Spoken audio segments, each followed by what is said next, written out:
Vendredi 30 septembre, à Saint-Martin-la-Porte, sur la plateforme du chantier transfrontalier Lyon-Turin, l'État français, la région Auvergne-Rhône-Alpes, le département de la Savoie, le syndicat du Pays de Maurienne et le tunnel euralpin Lyon-Turin ont signé le contrat de territoire pour la Maurienne. Un engagement financier de 40 millions d'ici 2020. On va mettre beaucoup d'argent. Il faut que ça bénéficie aux emplois localement. Il faut que ce soit des entreprises de chez nous. Et il faut qu'on en profite pour faire avancer des dossiers qui attendaient depuis trop longtemps. Je pense à Internet, je pense aux voies cyclables, je pense à du réaménagement de centre-bourg. La région met 11,6 millions d'euros sur la table, quelque chose de simple, pas des dossiers compliqués, et surtout mon objectif, c'est que ça sorte des projets concrets, que ce soit du plus pour les habitants de la Maurienne.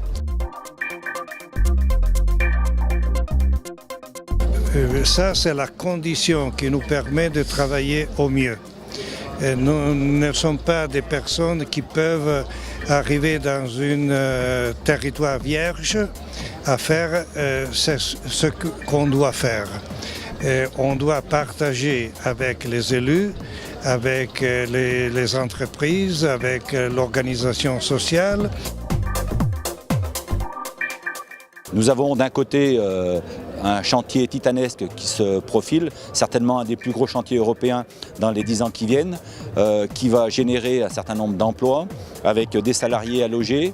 De l'autre côté, nous avons un certain nombre de villes et de villages dont les bourgs-centres se dépeuplent, se vident, avec des logements à réhabiliter.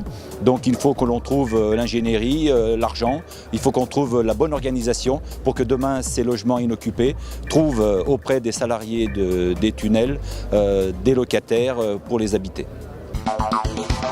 Allez, on continue avec les grands investissements économiques de la vallée. Ce coup-ci, c'est à la salle des fêtes de Fourneau que la SFTRF a présenté le chantier de construction du nouveau viaduc du Charmet. On écoute Didier Simonet, le directeur général de la Société française du tunnel routier du Fréjus, devant les micros de la radio Autoroute 107.7 et Maurienne TV. Consiste à reconstruire un ouvrage qui était le vieux viaduc, qui est en fin de vie à cause des mouvements de terrain de la montagne. Donc il fallait, après des recalages que l'on avait faits, qui avaient permis de prolonger la durée de vie de l'ancien ouvrage, il fallait donc le reconstruire. Différentes étapes sont nécessaires pour ce grand chantier. Alors d'abord, il faut faire des pistes d'accès, il faut pouvoir construire les parois clouées qui permettront de faire à l'abri des mouvements de terrain les culées et les piles. Après, il y aura à installer le tablier, alors avec un système de poussage. Et enfin, il faudra déconstruire l'ouvrage existant.